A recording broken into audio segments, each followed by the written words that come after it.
Hey, folks, thanks so much for joining us at the Neutral Zone Hotel. We are an unapologetically left-leaning podcast exploring hockey at its best and worst.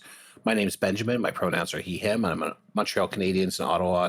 I'm not an Ottawa Senators fan. They beat the crap out of my team in the preseason. No. I'm an Ottawa Charge fan. And, I'm thrilled you've joined us at the Neutral Zone Hotel. I've got a few of my coworkers here with me, and we're going to start with SJ. SJ? Hey, I'm SJ. My pronouns are they, them, and I am a Seattle Kraken, Everett Silvertips, and PWHL Seattle fan, hailing from the beautiful city of Seattle. And yes, I do choose my teams based entirely on geography. Hey, there's nothing wrong with that. Also joining me today is Emily. What's up, everyone? I'm Emily. I use they, them, and she, her. I am a Colorado Avalanche and Buffalo Sabres fan, as well as a general PWHL fan until they expand to Denver. And like SJ, I mostly choose my teams based on proximity, but also there was that time I lived in Western New York and got Stockholm syndromed into appreciating the Buffalo Sabres. 0 out of 10 would not recommend that experience. Pretty sure that is literally the only way anybody becomes a Buffalo Sabres fan. And also we've got Trevor. Hi, everybody. Trevor here. My pronouns are he, him. I current Toronto Blue Jays and bandwagon Seattle. Wait, nope, you said hockey. Sorry. Hometown Vancouver Canucks fan. Hopeful PWHL Vancouver fan. What's up? So, folks, we are bringing you the biggest news from the world of hockey today. It was announced that Alexander Georgiev is on waivers, which means that Buffalo Sabres fans will not get to experience the legend of Georgiev in person, as SJ and I got to do last year. Our deepest condolences to the Buffalo Sabres fans. It should tell you something that Jonas Gustafsson, is Jonas Gustafsson the worst goal? Jonas Johansson. Jonas Johansson is still in the league, and Alexander Georgiev isn't. Of course, it's important to note, Jonas Johansson is the backup in Florida. No, Tampa. Oh, yeah. Tampa's in Florida. Famously. Yes. Can anybody name the backup in Florida? It's Danil Shitalov or something like that. Some Russian guy they got from. It's Danil Tarasov. Yeah, it's a Sov. I can't believe you decided you ended up on Shitalov. That's so mean. You don't even know this man. He could be fine. Okay, but it's the Panthers. They've had so much success that they deserve a little bit of ribbing, shit talking. I've slandered both Florida State backup goaltenders, and I'm not sad about it. Fair. It is puck drop day, folks. The NHL season has already kicked off. Currently, the Florida Panthers are beating the Chicago Blackhawks 3-2, which, I mean, that could mean anything, and it probably means nothing. But we want to talk about the biggest news in hockey, which is the new 2-year, $12.5 million average value Connor McDavid contract. And specifically kind of what this means. You've probably heard a lot about this, but I think it's one of the most important things that's happened in the game of hockey since they announced the CBA, at least in the NHL level. And I think it's worth spending a little bit of time about. So who wants to take this first? I mean, I think it's a pretty good indicator that he is not feeling particularly optimistic about the direction things are going in Edmonton. I mean, this feels like you get me a goalie and maybe some depth, or I'm leaving in 3 years escape hatch, if anything else. I think it's a pretty realistic look at the aging curve that team is currently looking at. It's going to be after 3 years, I think their potential is going to drop off pretty starkly. They aren't going to have assets to help reload and retool the team. And if they don't win in 3 years, the chances of them winning without needing an extended retool or rebuild are not very good. So I think it's actually just like a very realistic look at the team's prospects, and while still at the same time betting on the team's potential to win in those 3 years. So yeah, I think it's incredibly pragmatic decision to only go with a 2-year extension by McDavid. And then by taking the exact same AAV that he has today, 12.5, and extending that out in an environment where the cap is absolutely shooting up, he's saying, spend that money on building a team around me. It is an unprecedented gift. Well, actually, maybe it's not unprecedented because, like let's be honest, there are a lot of superstars who have been incredibly underpaid and chosen to be incredibly underpaid in this league. But at the same time, I think it is still an incredible gift that I'm not convinced the Oilers as an organization have earned. Oh, I would agree. They have not earned it. And also, I have extremely limited faith that they're going to actually take advantage of that and do anything helpful. But, I guess miracles happen every now and then. Trevor? I'm fascinated mostly by two things. Number one being the obvious, just how much money he left on the table. And two, what it really will mean when this contract is up is... Because for me, this feels like a real, like, obviously the timeline is one thing, but it almost feels to me it's like, you get me this or we're gone. And like, there's almost no second guessing it. Like, when this contract is up, I think if you were to release a set of odds, I almost feel like that Edmonton has to be at the very bottom with just how done he would have to feel. But when we used to hear a lot about hometown discounts from players when they thought they were assembling good teams and wanting to, quote unquote, keep the band together and kind of help it build. And it doesn't seem to have, or it kind of has lost its weight over time with some of the big contracts that have come out. This one, I think, is the biggest hometown discount I can remember in a long Connor time. McDavid, famously from Edmonton. I mean, hometown discount being like the team you play for. I mean, right. I don't actually think that's what a hometown discount is. I think a hometown discount is when you take a discount to go home to play in Toronto. Hometown discount has never meant that, at least not in hockey terms.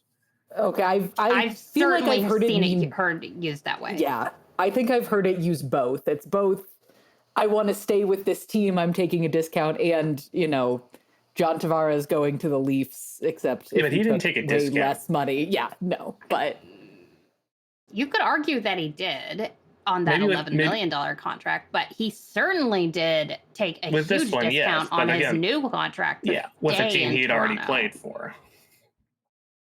Anyway, this is semantics at this point. Yes, we should definitely argue semantics. What I felt when I saw this contract. So first of all, I agree it's the greatest help your team, whatever you want to call that, help your team deal since Sidney Crosby signed his third contract. And Crosby signed that deal at 12.5% of the cap. This deal comes in at 12. Crosby obviously gave them a lot more time, but they'd already won a cup. And you have to think, what would McDavid have done if they've won one of those last 2 years? He probably would have committed to the 8, and he probably wouldn't have committed to it for $18 million. He probably would have committed to it for a reasonable sum. And by reasonable, I mean a sum that he felt was capable enough to help them continue growing the team and get the right people in, and et cetera, et cetera. But $1 more than Leon Draisaitl. Maybe. Yeah, like 14.5, even 15, I think would still, for 8 years, would still be a very team-friendly deal in this cap environment. Yeah, with the way the cap's going up, he absolutely could have gotten a raise and still given the team plenty of money to play with. Yeah. But what this tells me is that the number one thing Connor McDavid is worried about isn't money, it is legacy. He is not just worried about winning Stanley Cups. He wants to do it, and he wants to do it in Edmonton, but he's willing to do it somewhere else. However, he does not want to be seen as the guy. He does not want to be the John Tavares of Edmonton. He does not want to be hated when he leaves. If they do not win a Stanley Cup and he says, okay, fine, I'm going to go sign with Pittsburgh or Vegas or, well, maybe not Vegas, but Utah or Montreal or another young up-and-coming team in 3 years, there will be no one who can say Connor McDavid stabbed us in the back. He never gave us a chance. He's giving them every chance in the world to get this done and to build the team that he thinks he deserves. I've never seen anything like it in hockey. And if it works, all the power to him. And if it doesn't work and anyone in Edmonton says a bad thing about him leaving, I'm going to be like, shut the fuck up. Because this guy gave you a gift. He gave you the biggest gift a pro hockey player has given any team in the salary cap era. And you screwed it up. You fire everyone. I have a question for you. So, in light of that, how do you feel about the Jake Wallman 7x7 deal? I'm not, unless Connor McDavid specifically said, take my extra $7 million and give it to my buddy Jake, I'm not sure it's a great use of money. But, and here's the other, unless they're getting rid of Darnell Nurse. I don't think they can. I don't think they can. They would have to retain at least to move him, or get zero assets back for him. I mean, I don't know in the pick. rising cap environment if they'd have to retain, but I think they'd have to sweeten it with a pick. Oh yeah, at that point you almost have to give up a first and maybe get lucky to get a sixth back. I But think even then, Nurses, they'd still have to replace Nurse. He is not a garbage player. He is certainly an above replacement level player. He's a second line defender. Yeah, he's a to be second pair top line. defender who's just overpaid. So they'd still have to replace that production, even if they did move him. And I think that Nurse is more valuable to the Oilers than he is elsewhere at this point. So I'm going to say I think the Jake Wallman deal is probably 2 years too long. It's probably $1 million too much. Yeah. But Connor cap just gave go them, up. and Connor gave them the money, and they like him. And also, it's funny because it makes Steve Yzerman look even more like a buffoon for paying to get rid of this guy 1 calendar year ago. That is still so wild. It's so funny.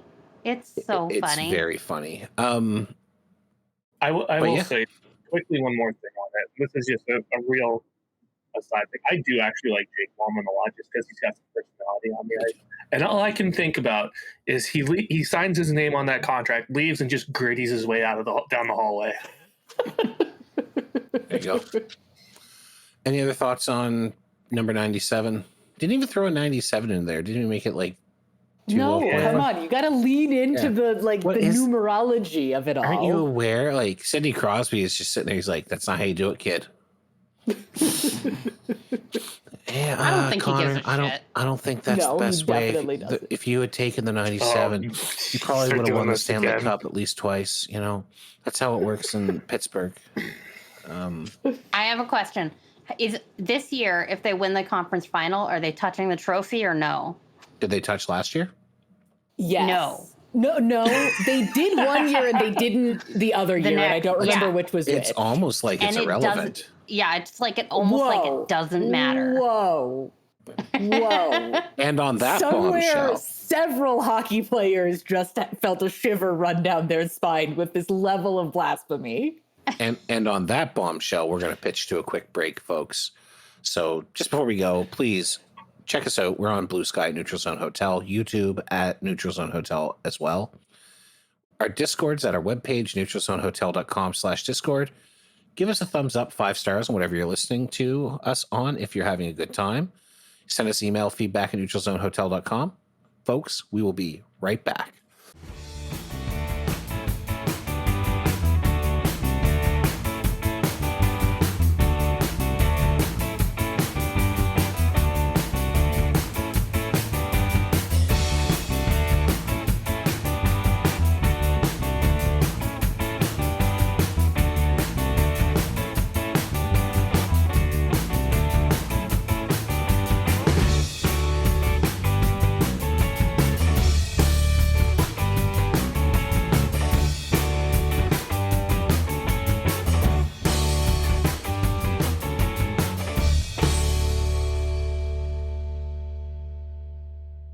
Hey, folks, we're back.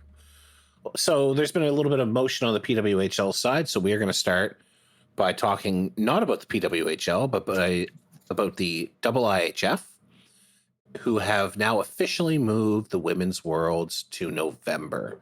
SJ, I know you wanted to talk about this, so why don't you lead? Yeah, so this is an agreement that the IIHF has come to with the PWHL. It is very much a reflection of the regard and importance that the IIHF is holding the PWHL in women's hockey to essentially change the international schedule to make it more convenient for PWHL scheduling. So previously it was in, I believe, April, and there would be an international break kind of at the end of the regular season. Like, I think last year they basically went on break, had 1 week of the regular season after that, and then they went into the playoffs. It was very bizarre.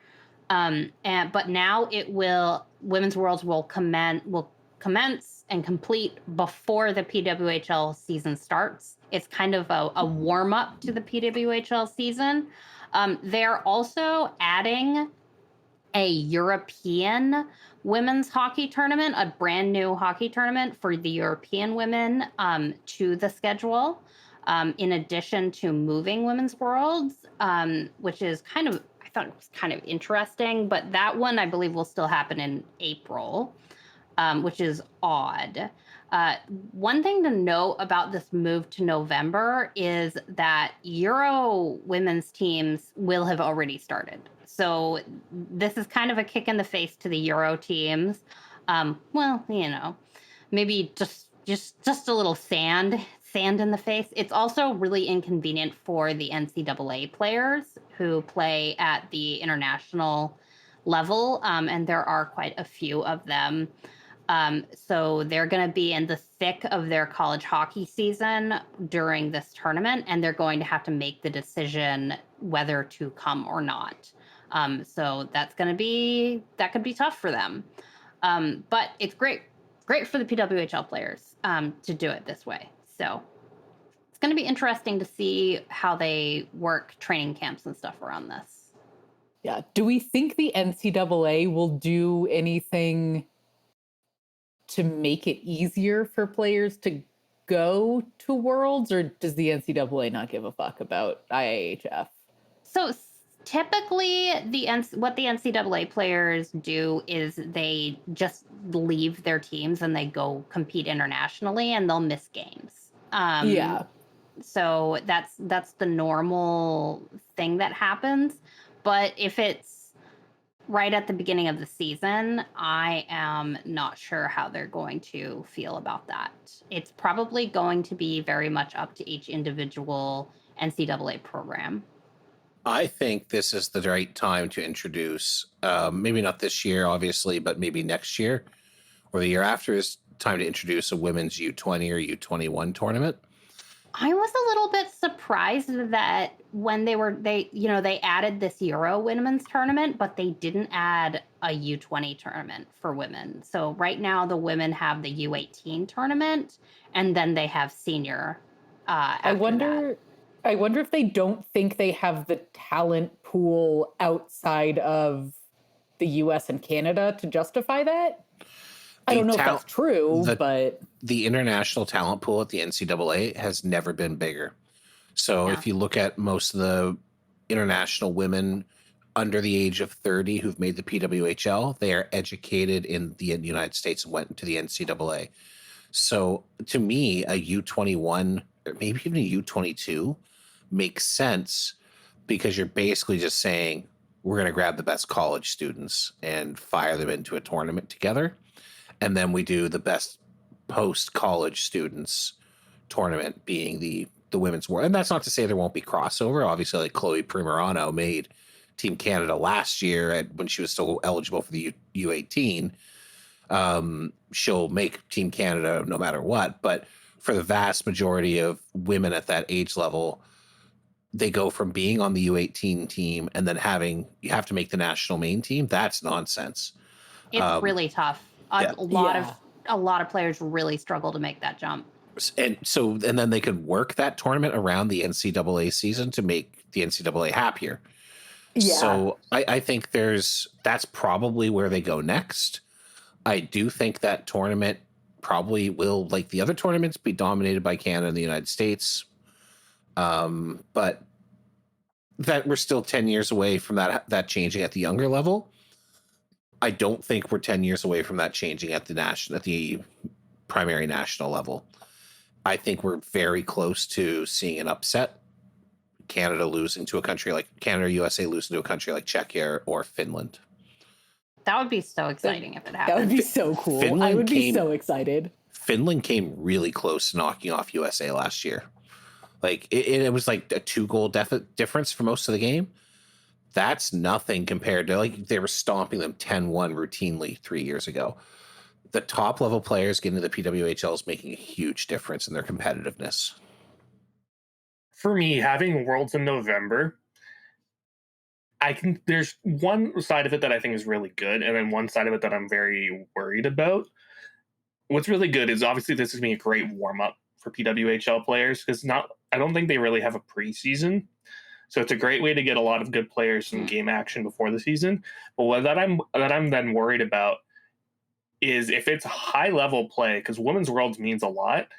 And I'm worried about the injury aspect and how hard they're going to play and what that then might mean for club play later on.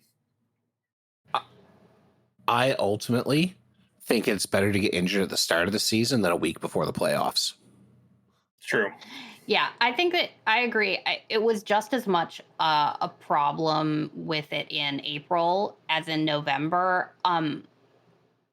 So they don't have like a preseason in the same way that the NHL does, but they do scrimmages essentially at training camp, and they all hold their like, the teams hold their training camps in like the same locations basically. So I think they might break up into 2 locations. I'm not totally sure on that, but they do some scrimmaging, inter-squad scrimmages, but it's not like the NHL preseason.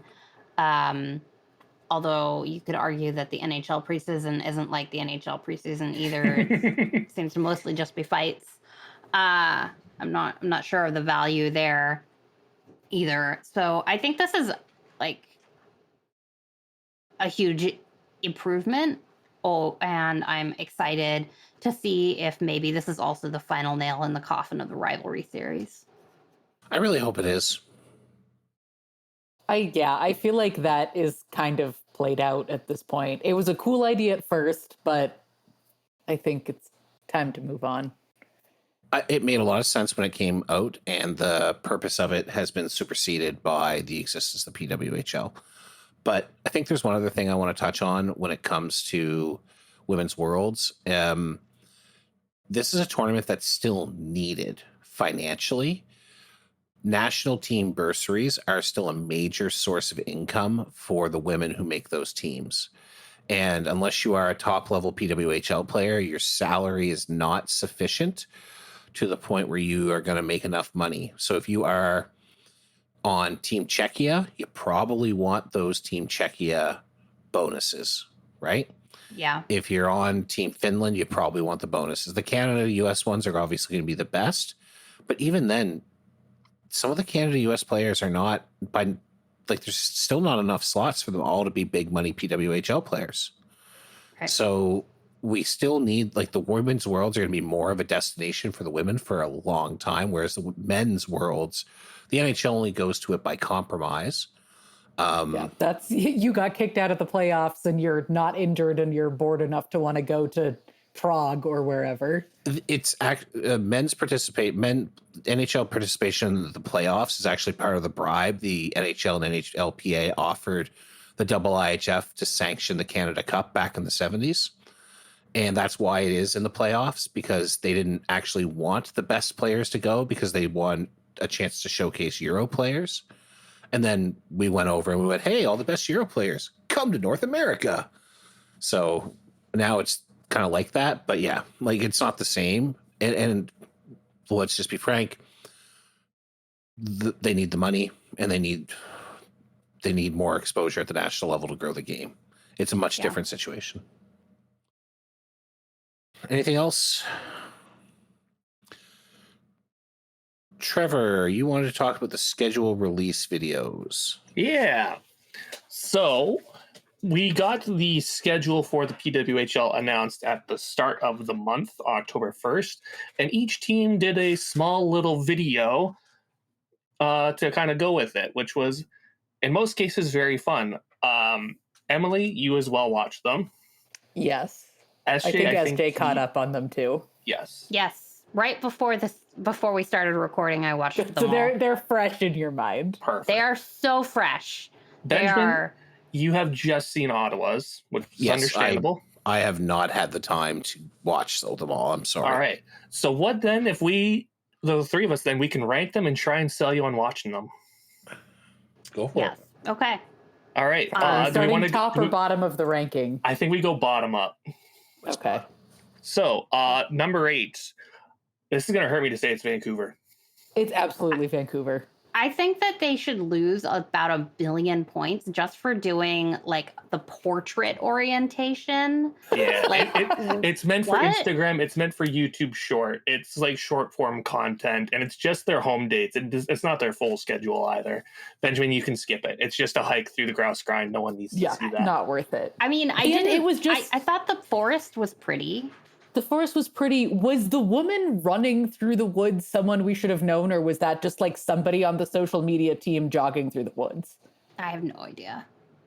I don't think they have a social media team. Have they hired that That's fair. position? Yeah, was it some random woman they picked up off the street? And they're like, "Hey, we need you to go on a jog so we take this can phone and just run." get some B-roll." Yeah, pretty much. Just Yeah, phone it and definitely had a real B-roll feel. All right. Number 8, All right. PWHL Vancouver. All right. PWHL Vancouver, do better. SJ, who would you say is number 7? I'm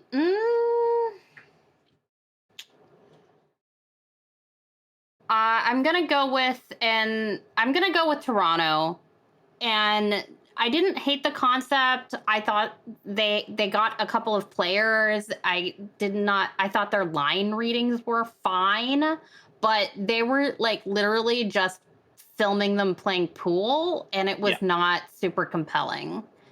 Have you seen the outtakes from it, though? No. They posted a blooper video. The blooper video, very funny. Way better than the actual schedule release video. Because I had Toronto 7th, but I might have to asterisk that, and that's basically the same thing for the same reason you said SJ. No, we cannot take blooper videos into consideration.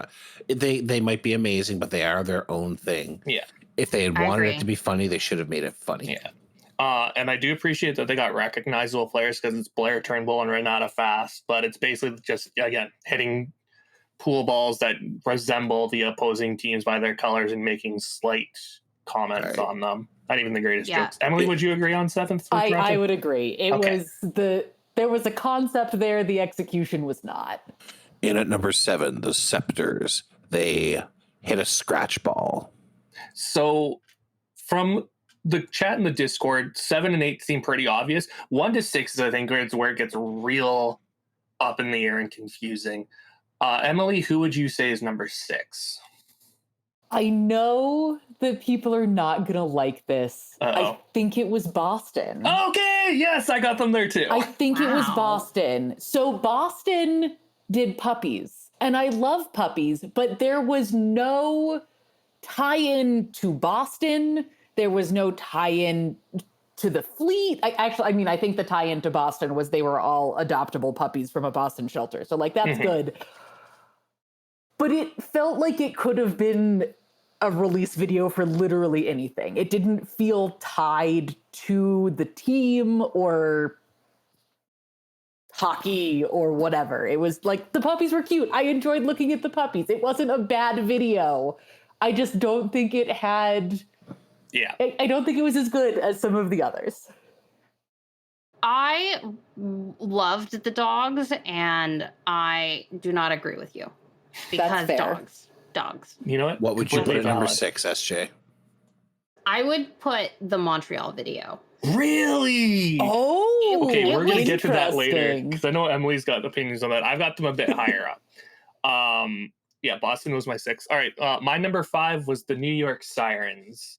Wait. Let's Ooh. settle down, Apollo. I've got to declare that they're number 6 Oh my first. goodness! Number All right, 6. declare your 6. The Fleet. Bad Dog.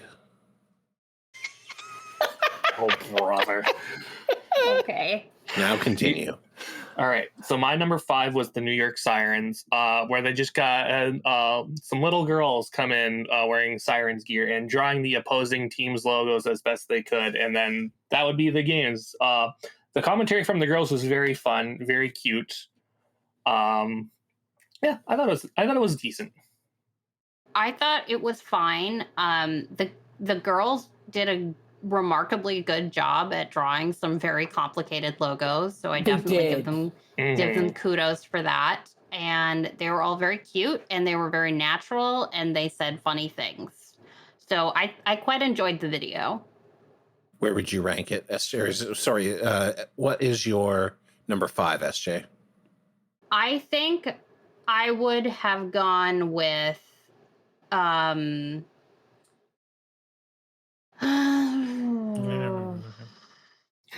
See, this is why I said 1 to 6 is so hard. They're all really good. well, I probably would have put it over the Minnesota video. I don't know. So if like the Minnesota video, definitely better than the Montreal video. But I think not as good as the Sirens. Emily. I think I'm agreeing with Trevor here. The little girls were cute and they did a good job, but I don't know, it didn't have the same charm as some of the others for me. All right. It's okay. Number 5, Minnesota. Good job, girls. New York. You mean New York. Whatever. Number 5. All right. This Number is where 5, I think New York. This Good is where job, I think girls. things might start to differ. SJ, who would you say was number 4? Okay, I will make another plug for Minnesota. SJ's just on that Minnesota train.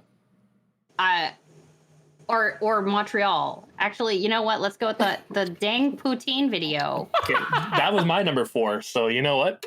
All right, I'm just in Next agreement up. with everyone right now. This is great. the poutine video.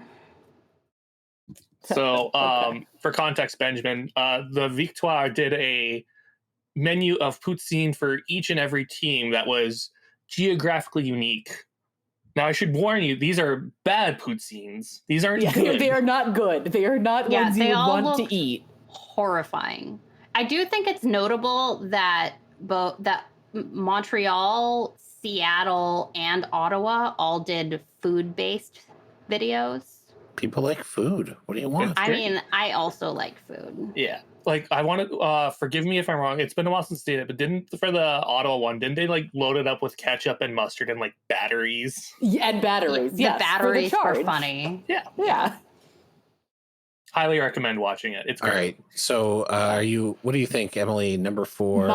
My 4 is the Frost. The Frost one was like the production quality was incredible. They had a local weather guy do a weather broadcast introducing their schedule and made lots of really terrible cold weather related puns about all of the places. And like the production value was great. It was thematically appropriate, but I don't know. I don't think it was as fun as the poutine one. I thought the poutine one was funny. So, Trevor, how far up are you? Is your Minnesota number 3 or is it higher up? My Minnesota is number 2, but I Okay, am willing so to make it number 3 in the egg. I think that means it's number 4, the Minnesota Frost.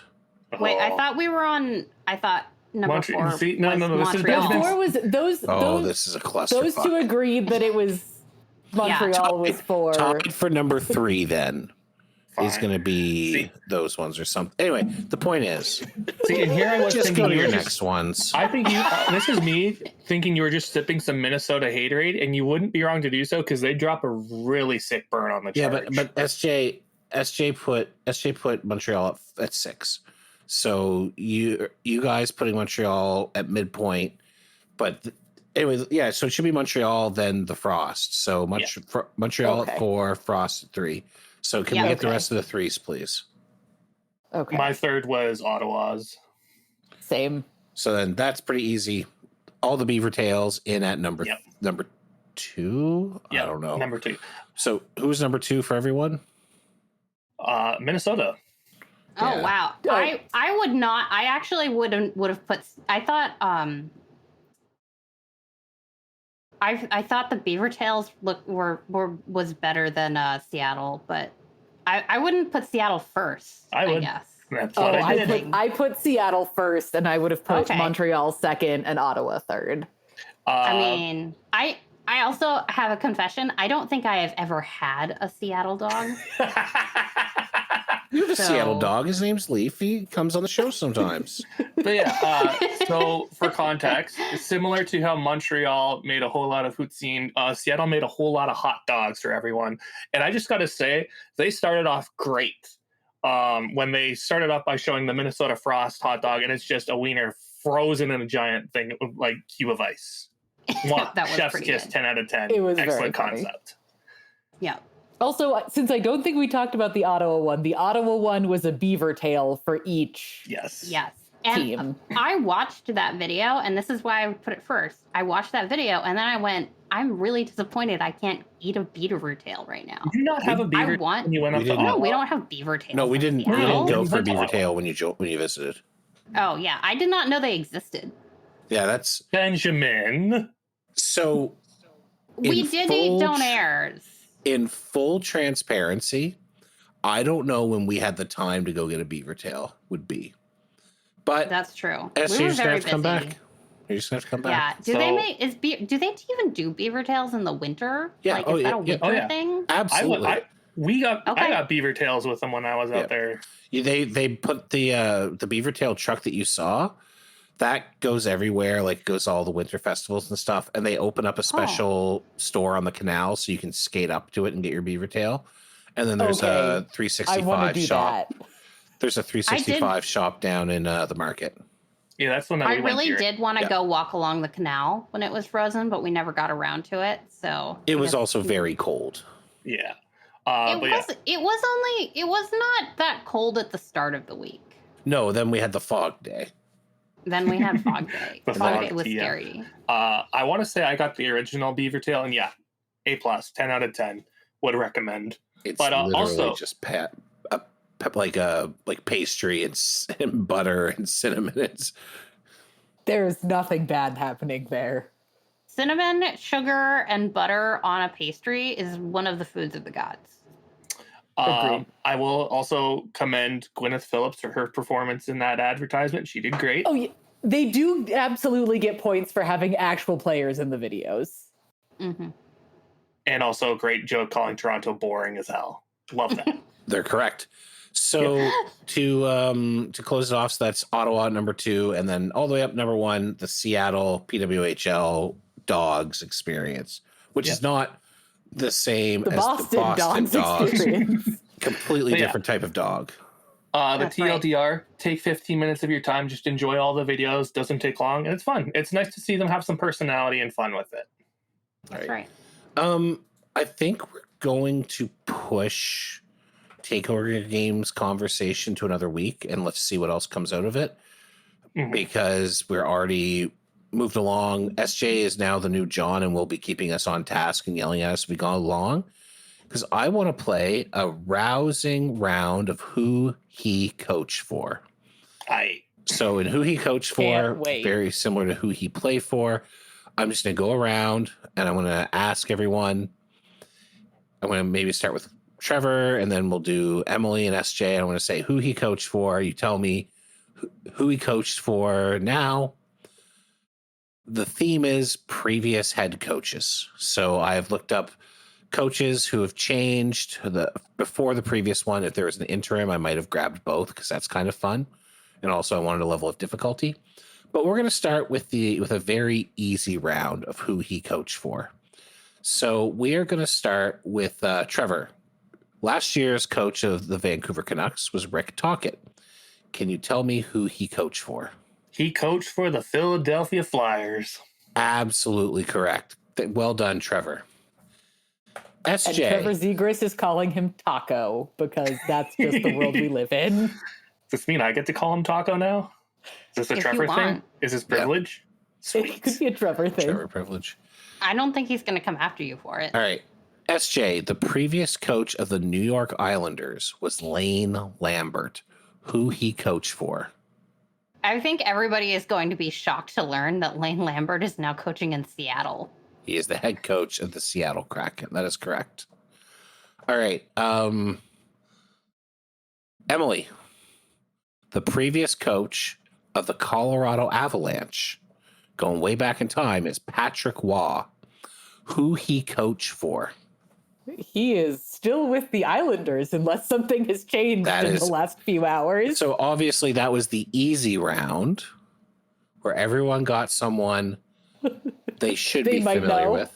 Yeah. Mm-hmm. The extra one I had on this list was the previous coach of the Utah team before they became Utah was Rick Tocchet. So someone would have gotten a freebie. All right. We're going to go into a little bit more of a tougher round here. Trevor. Yep. Let's do the previous coach of the Edmonton Oilers is Jay Woodcroft. Who he coached for? He coached for the Anaheim Ducks as an assistant. Assistant coach of the Anaheim Ducks. That's correct. Great poll. I thought he was unemployed. No. I mean, SJ and I saw the game where he probably got unemployed afterwards. So We were there. we talk about this a lot, but it was peak. Yeah. I feel responsible in some way. SJ, Not really. the previous coach of the Colorado Blue Jackets is Pascal Colorado Blue Jackets. Sorry, Colorado is right below them on my sheet, and my brain squished them together. Take two. All right, Columbus, we are pleased to inform you we're relocating your team to Colorado. No, you're not getting the Avalanche back. It's just misery. No, the previous coach of the Columbus Blue Jackets was Pascal Vincent. Who he coached sweet for? Goodness. Vincent. Oh, wow. This is the first really hard one. I know He's for a fact definitely you know this because I've told you about it in person. We've talked about this. SJ's face summarizes it perfectly. He is even in the NHL? He is not. Okay. So he's in the A. Yes, that sounds right. The Iowa Wild, I'm guessing. That's incorrect. Which AHL team have you seen play in the last calendar year? That would conceivably hire a French guy as the head coach. Laval? Yes. Oh, hi there. In which I sat next to you and I said, the head coach is Pascal Vincent, who used to be the head coach of the Jackets. And you went, that's interesting. And then I forgot it immediately. Then you forgot it immediately. That was polite for, okay, Benjamin, I don't care. So the thought came in They and don't. immediately blipped, just like Pascal Vincent's time in Columbus. There you go. That's true. There you go. Okay. I don't think I could tell you who the current head coach of the Blue Jackets is. I'm Isn't going it to Dean ask. Evison? Hope that wasn't one Wait, of the rounds. isn't he in? Just going to take that off right now. Yes. He's I was not gonna- still in Minnesota, if that's what you were going to I ask. was going to do the. I was totally like, isn't he in Minnesota? Not anymore. All right. Wait, who's So, in Minnesota? Emily, That's going to come Yes. later. the previous coach of the Nashville Predators is John Hines. Who he coached for? Is he in Pittsburgh now? He is not. He is in No. Minnesota. Okay. Well, Okay, this is where I confess that I actually cannot tell the difference between Dean Evison and John Hines. They're That's like easy. one person to me. When they hired John Hines, I just went, why did you fire Dean Evison? It's very easy. Dean Evison has hair. Oh, I don't know what these men look like. All You right. watched all their broadcasts. Have they never panned to the bench at some point? All right. I tend to mute during the coach interviews. There's Yeah. a theme for this question. Okay. Oh The boy. previous coach of the San Jose Sharks is David Quinn. Trevor, who he coached for? He went back to university, didn't he? Mm-mm. Nope. He is a coach in a professional league right now. I have no idea. SJ looks like they know, though. Well, isn't In a professional league feels like not the NHL. he went to Europe? are you going to Didn't he take a go guess? to Europe? It might have been a KHL team. Is he? Is it a KHL team? This was a really weird one. Oh, this is a weird one. Yeah, Is he like Kunlun Red Star? He is not. No, Kunlun Red no, Star. that's freaking Laviolette. Oh, Laviolette is the Shanghai Dragons coach this year. Yeah. Oh, I didn't know Shanghai Lavi- Dragons are the new Kunlun Red Star. I thought that was Gallant. No, Or you're is right. he- It is Gallant. It is Gallant. I don't Yeah, have okay. Laviolette on this These list. are also okay. This is where I confess that Peter Laviolette and Gerard Gallant are the same Gerard person. Gallant are basically the same person. In right. my mind, I'm sorry. David Quinn is an assistant coach for the New York Rangers. Is he? Yes. Okay. Weird. I think I maybe he- knew that. he had Didn't be- he also used to coach for the Rangers a I while don't ago? know. Or am I making that yeah, up? he head coach for the Rangers. They fired him. They brought in Gallant. Fired him. Let's brought stop in talking Laviolette. right now because the next question is the previous coach of the Pittsburgh Penguins is Mike Sullivan. SJ, who he coached for? The Rangers. Correct. Emily, Yes. the interim previous coach of the Boston Bruins was Joe Sacco. Who he Yes. coached for? He's still in Boston. No? This is I a don't theme have round. Fucking clue. Oh, what's the theme? Did he also fuck off to Europe? No, that's not what the theme was. Who did the previous two guys coach for? Is he also a Rangers He is coach? also an AC for the Rangers. Okay, Yeah. there we go. I'm All bad right. at the games. We're going to play a round of I don't remember that name. Oh, perfect. You'll actually remember the name, but it's more like, can I figure out who they actually coach for? Trevor, the previous coach of the Montreal Canadiens was Dominique Ducharme. Who he coached for? Oh, good lord! Is he in the NHL right now? Yes. Really? Yes. Wow, that's baffling. He's got to be an assistant somewhere. I could not tell you where though. He is an assistant for the Vegas Golden Knights. Huh? Huh. SJ, Weird. Didn't see that one coming. the previous coach, excluding interim coach Jacques Martin of the Ottawa Senators, is DJ Smith. Who he coached for? DJ Smith has a job? He does. He does. You're gonna go a little crazy when I tell you what it is too. I think I know this one. Is he in Columbus or something? He's not in Columbus or something. Can I butt in here in Yeah, case if you- SJ doesn't go have ahead. backup? Go ahead. Is he an assistant in Toronto? He is not. He was, but he is not at the current time. He is the associate coach of the Los Angeles Kings. The what now? The associate coach. He was promoted to associate coach when they Is promoted. that above or below assistant? Nobody It's above. knows. No, it's above. It's above. So when it's Jim more Hiller money gets- than being an assistant. So when Jim Hiller gets fired, DJ Smith is going to be the interim head coach of the Kings, is what I'm gathering. There we go. Yeah, they are lining him up for that interim position, which he'll probably have in like 2 weeks. All right. Emily, Anders Sorensen was the interim head coach for the Chicago Blackhawks last year. Yeah. Who he coached for? Did he go back to Sweden? No, he did not. He is in the NHL.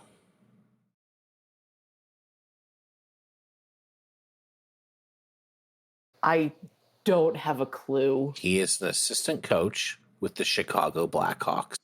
They demoted him. Well, Wow. good for him, I guess.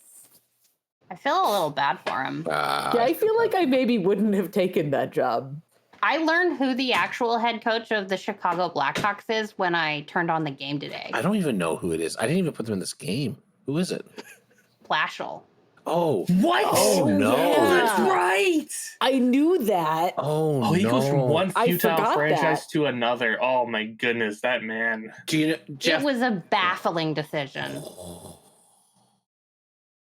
Connor McDavid can't That's a very wait funny for his face. ELC to come up.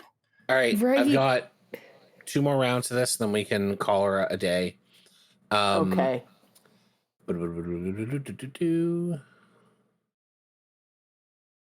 Emily, you're going to get an easy one because I'm out of medium to hard difficulty ones. But Trevor, the interim coach of the Philadelphia Flyers was Brad Shaw, who he coached for.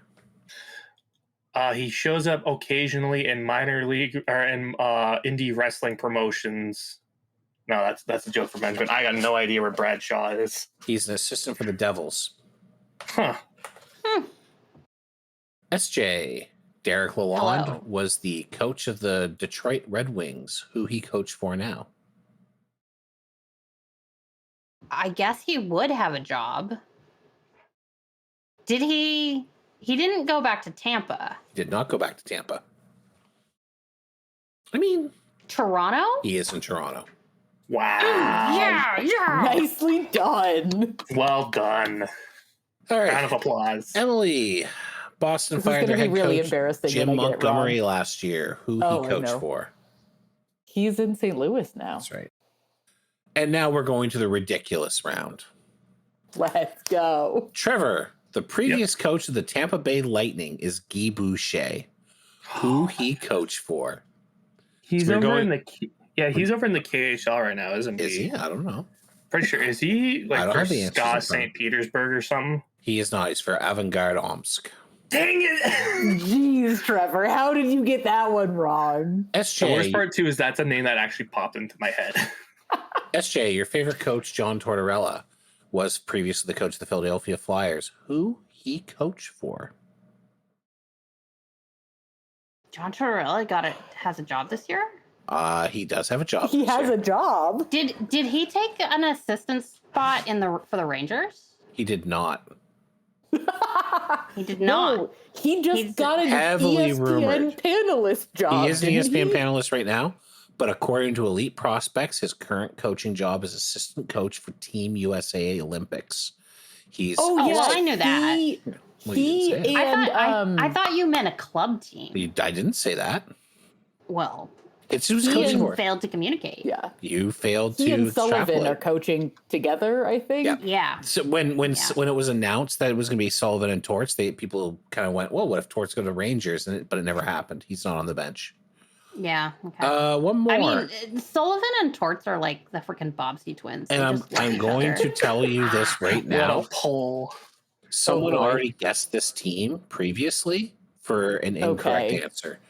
Greg Cronin was the coach of the Anaheim Ducks, but who he coached for now? You're not allowed to say anything. Is this Scott St. Petersburg? It's not Scott St. Petersburg. SJ, do you know who it is? It's the Iowa Wild. It is the Iowa Wild. Oh, okay. Wow. Oh, I maybe knew that. I feel like Greg Yeah, he Cronin went going back to to the the Iowa A. Wild, he didn't go far enough.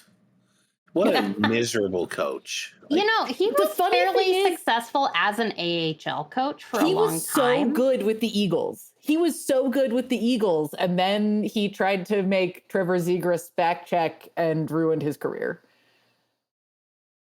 Yeah. Can anybody tell me who the coach in Pittsburgh is this year? Does anybody remember this man's name? I looked it up earlier It's a today. and man. I already forgot it. Well, I mean, obviously. Dan can Shaw? see Is it Dan something? It's Dan something. It's Dan, then a 4-letter word. I can see the absolute bafflement on Trevor's face. Like, I have no idea. I've never heard of this man. Dan Muse. That's it. Okay, yes. Wasn't he an NCAA coach prior to this? I think he was in the A, but I don't Okay. remember now. He had no NHL experience, right? I think that's correct. He's an AC with under Laviolette for the Rags. Okay. But he was one of the coaches for the US NDTP. Okay. Yeah, it was a very odd pick. Everyone was very surprised by it. Yeah. He's According very to bald. Wikipedia, he has a wife and they have 4 children. So there you go. That is the sole extent of his Wikipedia page. That's the entirety of the personal life segment. Well, he's obviously lived a very crime-free life. Yeah. And I commend him. Hey, in the He also NHL, doesn't look that old. he's 43. Yeah, he's not much older than I am. Yeah. That's funny to think about. He's like barely older than half of the Penguins.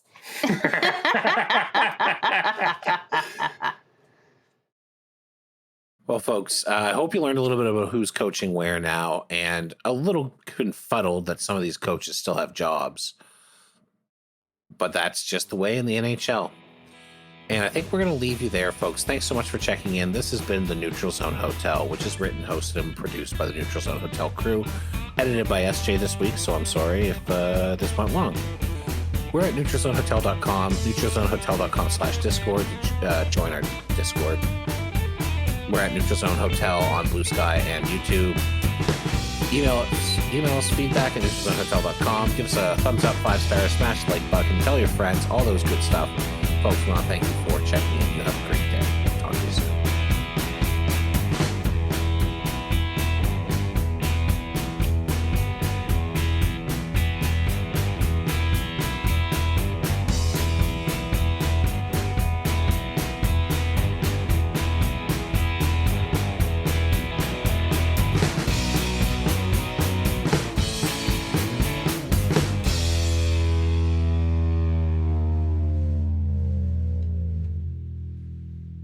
Everyone say goodbye to Craig, please. Bye, Bye, Craig. Bye, Craig.